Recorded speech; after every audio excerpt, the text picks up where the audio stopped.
سلطان Mahmood Ghaznavi series کی دوسری قسط میں باسط زمان آپ کی خدمت میں حاضر ہے۔ ناظرین، جیسا کہ ہم نے آپ کے گوش گزار کیا کہ راجہ جے پال دھوکہ کرنا، اپنے وعدے سے پھر جانا، اپنی شکست کو تسلیم نہ کرنا، ڈٹائی اور ہٹ درمی کا مظاہرہ کرنا، سازشیں کرنا، مسلمان دشمنی میں ہر اخلاقی حد کو پار کر لینا، جے پال ایسا ہی ایک مثالی ہندو تھا۔ سبکتگین کے جاتے ہی اس کی نیت بدل گئی۔ اس نے دربار خاص کے انعقاد کا فرمان جاری کیا۔ اس خصوصی اجلاس میں اس نے پاس پڑوس کے حامیوں، جاگیرداروں، امراء اور راجوں کو بھی طلب کیا۔ اس کے علاوہ اس نے اپنی سلطنت کے اہم برہمنوں اور پروہتوں کو بھی بلاوا دے بھیجا۔ ہندوستان کے بعض دوسرے حصوں کے نمائندے بھی موجود تھے۔ راجہ جے پال نے اس اجلاس سے خطاب کیا۔ اس کے خطاب کا خلاصہ یہ تھا کہ مسلمان پنجاب اور ہندوستان کی طرف پیش قدمی کر رہے ہیں۔ مسلمانوں کا راستہ روکنا اور انہیں شکست دینا دھرم کی حفاظت کے مترادف ہے۔ اگر یہ ہمارے علاقوں پر قابض ہونے لگے تو ہمیں زبردستی مسلمان بنا لیں گے، ہماری عزتیں غیر محفوظ ہو جائیں گی۔ اس خطاب میں اس نے یہ نکتہ بھی پیش کیا کہ سبکتگین کے خلاف اسے جو شکست ہوئی اور اس نے صلح کی تو اس کی معقول وجوہات میں آپ کے سامنے گوش گزار کرتا ہوں۔ ہندوؤں کو جتنی مدد کرنی چاہیے تھی نہیں کی۔ ہندو اپنے دھرم کی حفاظت کرنے کے فرض سے غافل ہو رہے ہیں۔ اس نے دل سے صلح نہیں کی بلکہ حالات کے تحت مجبوراً صلح کی ہے تاکہ وہ سب کو جمع کر کے سب کی مدد حاصل کر سکے اور مسلمانوں کو عبرتناک سبق سکھا سکے۔ اس نے کہا کہ ہندوؤں کا فرض ہے کہ وہ مسلمانوں سے انتقام لیں، امیر سبکتگین کو ایسی شکست دیں کہ ہندو دھرم کی برتری قائم ہو جائے اور مسلمان پھر کبھی ادھر کا رخ نہ کر سکیں۔ اس تقریر کے بعد راجہ جے پال نے حاضرین کی رائے بھی طلب کی۔ ہندو راجوں اور برہمنوں نے وہی مشورہ دیا جو ایک منافق اور چالاک قوم کا مزاج ہوتا ہے۔ برہمنوں نے مشورہ دیا کہ یہ بات سرے سے گول کر دی جائے کہ ہم تاوان جنگ ادا کرنے کے وعدہ کر کے ہی صلح کرنے میں کامیاب ہوئے تھے، بلکہ سلطان سبکتگین کو یہ پیغام بھیجا جائے کہ وہ ہمارے جو آدمی اپنے ساتھ بطور ضمانت لے گیا تھا انہیں واپس بھجوا دیں، تو ہم اس کے وہ نمائندے بھی زندہ سلامت بھجوا دیں گے جو یہاں موجود ہیں۔ ظاہر ہے اس کے بعد راجہ جے پال نے دوسری غلیظ اور گھٹیا حرکت کی۔ اس نے سلطان سبکتگین کے نمائندوں کو جیل میں ڈال دیا اور مدد کے لیے اپنے سفیر دہلی، اجمیر اور کنوج کی طرف روانہ کر دی۔ اس کے سفیروں کے پہنچنے کے بعد ان علاقوں سے فوجی امداد پنجاب روانہ ہونے لگی۔ بتایا جاتا ہے کہ یہ پہلا موقع تھا کہ 1,00,000 سوار اور بے شمار پیادہ سپاہی افغانستان کی سرحد پر جمع کر دیے گئے۔ یعنی مسلمانوں کے خلاف اس سے پہلے ہندوستان کی طرف سے کبھی اتنا زبردست لشکر جمع نہ کیا جا سکا تھا۔ امیر سبکتگین کو جب راجہ جے پال کی مداحدی کا علم ہوا تو اس سے زیادہ مایوسی نہیں ہوئی۔ وہ راجہ جے پال کی نفسیات سے بخوبی واقف ہو چکا تھا۔ اس نے جوابی کارروائی کے لیے تیاریاں شروع کی اور جہاد کا اعلان کر دیا۔ غزنی کے در و دیوار جہاد کے اعلان اور نعروں سے گونج اٹھے۔ ہزاروں رضاکار مسلمان اسلام کے لیے لڑنے مرنے کے لیے امیر سبکتگین کے جھنڈے تلے جمع ہونے لگے۔ محمود یہ سب کچھ دیکھ اور سمجھ رہا تھا۔ اس نے دیکھا کہ ہندوؤں نے کس طرح بد عہدی کی اور انہیں اپنی زبان اور وعدے کا بھی پاس نہیں رہا۔ اس اعتبار سے محمود نے ہندوستان پر جو حملے کیے ان کی وجوہات سمجھی جا سکتی ہیں، اور پھر واقعات بھی ایسے تھے کہ ہندو ذہنیت اور محمود غزنوی کے رد عمل کو کبھی نظر انداز نہیں کیا جا سکتا۔ امیر سبکتگین کو چونکہ علم تھا کہ راجہ جے پال نے اس بار بہت تیاری کی ہے اور مقابلہ سخت ہونے کی امید ہے، اس لیے اس نے بھی وسیع پیمانے پر تیاریاں کی۔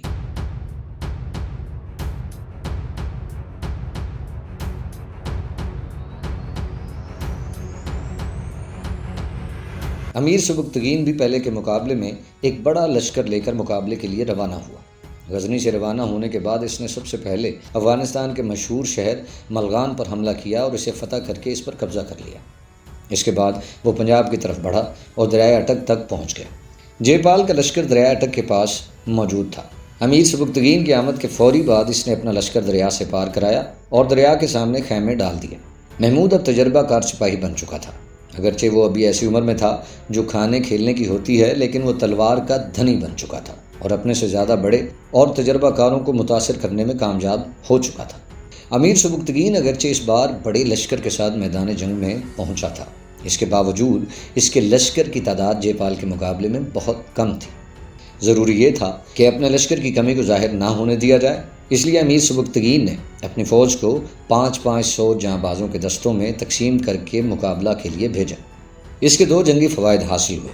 ایک تو یہ کہ دشمن پر اس کے لشکر کی قلت کا پول نہ کھلا، اور دوسرے ہر بار اس کے تازہ دم دستے دشمنوں سے مقابلہ کر کے دشمنوں پر اپنی برتری ثابت کر رہے تھے۔ اپنی جنگی فراست اور چال سے امیر سبکتگین نے جب دیکھا کہ جے پال کا لشکر خاصا تھک گیا ہے تو اس نے اپنے لشکر کو عام حملہ کرنے کی اجازت دے دی۔ تازہ دم جانباز جب راجہ جے پال کی تھکی ہاری فوج پر ٹوٹے تو دیکھتے ہی دیکھتے جے پال کی فوج کے قدم اکھڑ گئے اور پھر ایسی بددلی اور بزدلی پھیلی کہ فوج میدان سے بھاگ نکلی۔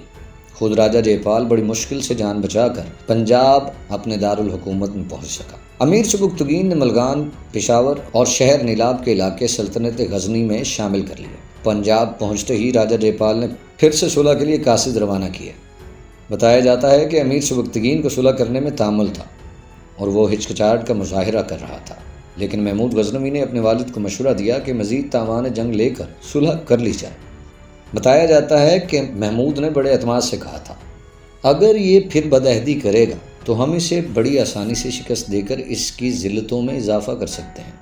یوں راجہ جے پال کے ساتھ پھر سے صلح کر لی گئی۔ اس بار اس نے تاوان ادا کرنے میں لے تو لال سے کام نہیں لیا، کیونکہ وہ سمجھتا تھا کہ اگر اس بار اس نے ایسی حرکت کی تو امیر سبکتگین اسے سنبھلنے کا موقع نہیں دے گا۔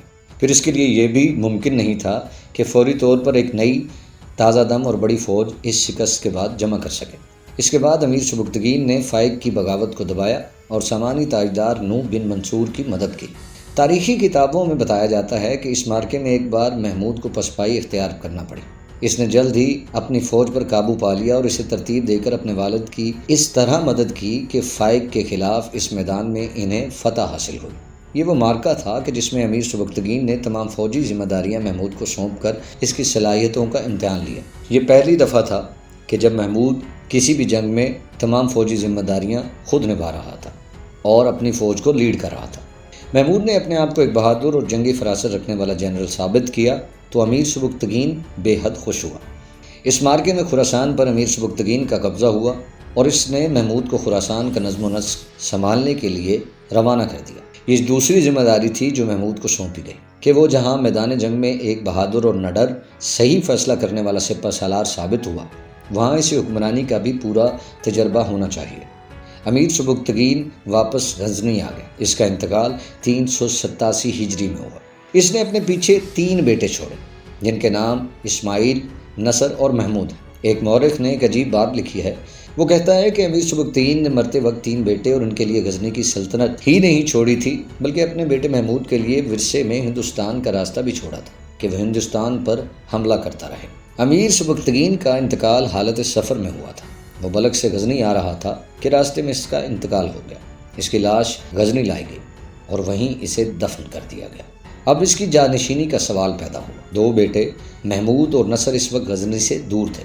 چونکہ اسماعیل بیماری اور وقت مرگ امیر سبکتگین کے ساتھ تھا، اس لیے امیر نے اسی کے حق میں وصیت کر کے اسے اپنا جانشین مقرر کیا تھا۔ اس وصیت کے مطابق عمرا نے اسے بلخ کے مقام پر ہی تخت پر بٹھا دیا تھا۔ محمود اپنے آپ کو تخت کا وارث اور اہل سمجھتا تھا۔ اسے جب ان حالات کا علم ہوا تو اس نے ابوالحسن حمدی کے ہاتھ اپنے بھائی اسماعیل کے نام ایک مراسلہ بھیجا جس میں اس نے کہا تھا کہ ہمارے والد گرامی کا انتقال ہو چکا ہے۔ ان کی وفات کے بعد حکمرانی کی ذمہ داریاں اٹھانا مجھ پر عائد ہوتی ہیں۔ تم میرے بھائی اور مجھے بے حد عزیز ہو، لیکن تم ابھی کم عمر اور ناتجربہ کار ہو۔ تمہارے لیے ممکن نہیں کہ تم حکومت کا کاروبار چلا سکو، اس لیے تمہیں چاہیے کہ تخت میرے حوالے کر دو۔ اگر تم حکومت کے اہل ہوتے اور تم میں ایسی صلاحیتیں مجھے دکھائی دیتی تو یقین کرو میں کبھی تم سے ایسی بات نہ کہتا۔ تم یہ دلیل دے سکتے ہو کہ تمہیں والد گرامی نے جانشین مقرر کیا تھا۔ تو میرے عزیز، تمہاری یہ دلیل اتنی اہمیت نہیں رکھتی۔ میں دور تھا اور اپنے کاموں میں مصروف تھا۔ چونکہ اس وقت تم ان کے پاس تھے، اس لیے وہ جلدی میں تمہارے لیے وصیت کر گئے۔ محمود نے اپنے خط میں اپنے بھائی کو یہ پیشکش بھی کی تھی، تم بلخ اور خراسان کی حکومت قبول کر لو، غزنی مجھے دے دو، میں ہر طرح تمہارا حامی اور مددگار ہوں گا۔ میرے ہوتے ہوئے تمہیں کبھی کسی پریشانی کا سامنا نہیں کرنا پڑے گا۔ محمود نے اپنے بھائی اسماعیل کو اونچ نیچ سمجھانے اور قائل کرنے کی پوری کوشش کی۔ جب یہ خط اسماعیل کو ملا تو اس نے اپنے درباریوں اور حامیوں سے اس خط کے بارے میں مشورہ کیا۔ ظاہر ہے ان کا مشورہ یہی تھا کہ اسے محمود کے خط پر توجہ نہیں دینی چاہیے، بلکہ ضرورت پڑے تو محمود کا مقابلہ کر کے اپنے حق کا دفاع کرنا چاہیے۔ محمود کو اسماعیل کے رد عمل کا علم بہت جلد ہوگا۔ اس نے بھی اپنے عزیزوں سے مشورہ کرنا ضروری سمجھا۔ اپنے چچا بغراحق اور بھائی نصر سے رائے لی۔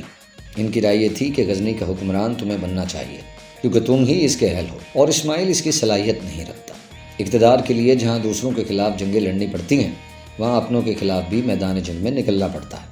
یہ اقتدار کا المیہ بھی ہے اور تقاضا بھی۔ محمود نے اپنے چچا اور بھائی کو ساتھ لیا اور فوج کے ساتھ اپنے بھائی اسماعیل سے نمٹنے کے لیے نیشاپور سے روانہ ہوا۔ اسماعیل جو اس وقت بلخ میں تھا، فوج لے کر مقابلے کے لیے غزنی کی سمت بڑھا۔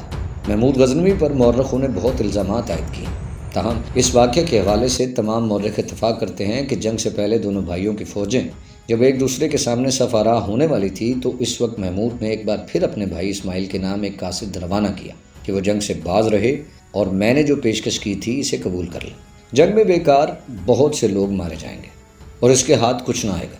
اس کے بھائی اسماعیل نے اس آخری پیشکش کو بھی ٹھکرا دیا۔ امیر سبکتگین نے جو طاقت جمع کی تھی، جو فوج بنائی تھی، اب 2 حصوں میں تقسیم ہو گئی تھی۔ دونوں بیٹوں میں بٹی ہوئی فوج ایک دوسرے کے خلاف صف آراہ تھی۔ بہرحال مقابلہ ہوا، نتیجہ وہی نکلا جس کی محمود کو امید تھی۔ فتح اس کے نصیب میں لکھی تھی۔ اسماعیل کو زبردست شکست ہوئی اور وہ میدان جنگ سے بھاگا اور غزنی کے قلعے میں محصور ہو گیا۔ شکست کے باوجود اس کے دل میں کوئی امید باقی تھی کہ محمود اس کا تعاقب نہ کرے گا اور اسے چھوڑ دے گا۔ اس امید سے قطع نظر اسماعیل کو خود بھی یہ خیال نہ آیا اور نہ ہی اس کے مشیروں نے اسے مشورہ دیا کہ وہ اب بھی محمود سے صلح کر لے اور اس کی طرف خود ہاتھ بڑھانے میں پہل کرے۔ اگر وہ ایسا کرتا تو یقیناً اسے اس انجام سے دوچار نہ ہونا پڑتا جس کا انتخاب اس نے خود کیا تھا۔ محمود قصہ زمین بر سرزمین ہی ختم کر دینے کا عادی نہیں تھا، بلکہ وہ سمجھتا تھا چونکہ اسماعیل نے اس کی پیشکش ٹھکرا دی تھی اور جنگ کو دعوت دی تھی، اس لیے اسے اب اس کے حال پر اس کی مرضی کے مطابق نہیں چھوڑا جا سکتا۔ محمود نے غزنی کا رخ کیا اور اس قلعے کا محاصرہ کر لیا جس میں اسماعیل نے پناہ لے رکھی تھی۔ قلعے کی مضبوط فصیلیں اور قلعے کی فوج بھی محمود کا راستہ نہ روک سکی۔ اس نے غزنی کا قلعہ فتح کر لیا اور اس کے ساتھ ہی غزنی کا تخت بھی۔ محمود نے اپنے بھائی کے ساتھ پھر بھی اچھا سلوک کیا۔ اس زمانے میں تخت کے وارثوں اور حریفوں کو قتل کرنا بہت معمولی سی بات سمجھی جاتی تھی۔ اسماعیل نے نہ صرف اس کی پیشکش کو دوبارہ ٹھکرایا تھا بلکہ اس کے ساتھ جنگ بھی لڑی تھی، جس میں اگرچہ کم ہی صحیح لیکن محمود کا بھی نقصان ہوا تھا۔ اس لیے اگر وہ اسے قتل کر دیتا تو اسے کوئی کچھ نہ کہہ سکتا تھا، لیکن محمود نے اسے قتل کرنے میں خیر نہ جانی بلکہ اسماعیل کو قید کر کے جرجان بھجوا دیا۔ وہ اپنے بھائی کے خون سے اپنے ہاتھ رنگنے کو تیار نہیں تھا۔ نصر اس کا بھائی تھا اور اس نے محمود کے ساتھ دیا تھا، اس لیے محمود نے نصر کو نیشاپور کے افواج کا افسر اعلیٰ بنا دیا اور خود بلخ میں امیر سبکتگین کے تخت پر براجمان ہوا۔ اب اس کا کوئی حریف نہیں تھا۔ یہ سن 388 ہجری کا واقعہ ہے۔ محمود غزنوی کی عمر 30 برس تھی جب وہ بلخ کے تخت پر بیٹھا۔ اگرچہ اس عمر کے حکمران کو زیادہ اہمیت نہیں دی جاتی تھی، لیکن محمود غزنوی یقیناً دوسرے حکمرانوں سے بہت مختلف تھا۔ اس کی تربیت بہت اچھی ہوئی تھی اور اسے میدان جنگ اور حکمرانی دونوں کا بھرپور تجربہ تھا۔ اگرچہ وقتی تقاضوں کی وجہ سے اپنی موت کے وقت سبکتگین نے اسماعیل کو اپنا جانشین بنایا تھا، اس کے باوجود جب محمود نے اس کے حق کو للکارا تو اس کے عزیزوں اور قریبی رشتہ داروں نے اس کا ساتھ دیا اور عمرا نے بھی اس سے بغاوت نہیں کی۔ عوام نے بھی کسی رد عمل کا اظہار نہیں کیا۔ اس کی بڑی وجہ یہ تھی کہ اسماعیل نے اپنے والد امیر سبکتگین کے ساتھ کبھی معرکوں میں حصہ ہی نہ لیا تھا، نہ ہی کوئی بڑی کامیابی سمیٹی تھی۔ اس کے برعکس محمود کئی معرکوں میں حصہ لے کر اپنے آپ کو منوا چکا تھا۔ اس کے بعد خراسان کے نظم و نسق کو بہتر کرنے کے لیے اس نے لوگوں کو بہت اچھا تاثر دیا تھا۔ کیا عوام، کیا عمرا، سب یہ سمجھتے تھے کہ امیر سبکتگین کی اولاد میں صرف محمود ہی ایک ایسا فرد ہے جو اس قابل ہے کہ اپنے باپ کی سلطنت کو مضبوط و مستحکم بنا سکے اور اسے ہر طرح کے خطروں سے محفوظ رکھ سکے۔ اسی لیے عمرا نے اس کا انتخاب کیا تھا۔ آنے والے دور نے ثابت کیا کہ واقعی محمود غزنوی حقیقی معنوں میں تخت و تاج کا وارث تھا۔ اس کا انتخاب غلط نہیں تھا بلکہ یہی صحیح انتخاب تھا۔ محمود نے تختنشی ہوتے ہی ان توقعات کو پورا کرنا شروع کر دیا جو اس کے ساتھ وابستہ کی گئی تھی۔ محمود بڑا مردم شناس اور صاحب بصیرت تھا۔ اس نے تخت نشینی کے بعد جن ارکان سلطنت کا انتخاب کیا وہ بے حد موزوں تھا۔ اسے سب نے سراہا اور اس سے بھی عام طور پر یہ سمجھا گیا کہ سلطنت غزنی بہت ترقی کرے گی اور اسے وسعت حاصل ہوگی۔ محمود غزنوی کا انتخاب، اس کا تخت نشین ہونا اور اس نے جن ارکان سلطنت کا انتخاب کیا، یہ سب اس امر کی پیشگوئی کر رہے تھے کہ غزنی کا مستقبل انتہائی تابناک اور شاندار ہے۔ نو بن منصور کی مدد محمود غزنوی اور امیر سبکتگین نے کی تھی، جس سے خوش ہو کر نو بن منصور نے خراسان کی حکومت محمود کو دے دی تھی۔ یہ دراصل اس کی خدمات کا انعام تھا۔ لیکن جب محمود بلخ اور غزنی کا حکمران ہوا تو جانے نو بن منصور کو کیا سوجی کہ اس نے انعام میں دی ہوئی یہ سلطنت محمود سے لے کر وہاں بختوزن کو خراسان کا امیر الامراء بنا دیا۔ سلطان محمود کو اس کا یہ فیصلہ بہت برا لگا۔ یہ گویا اس کی خدمت کو جھٹلانے کے مترادف تھا۔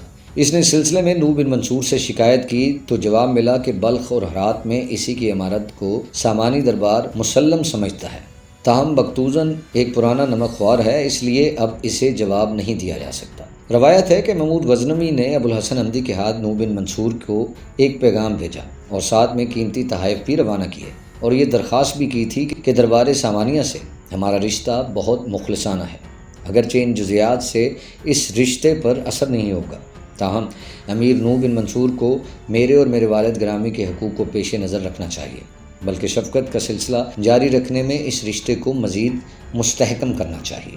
نوح بن منصور کے رویے کی کوئی معقول وجہ سمجھ میں نہیں آتی۔ اس نے خط کا جواب نہ دیا اور قاصد کو انعام و اکرام کا لالچ دے کر روک لیا۔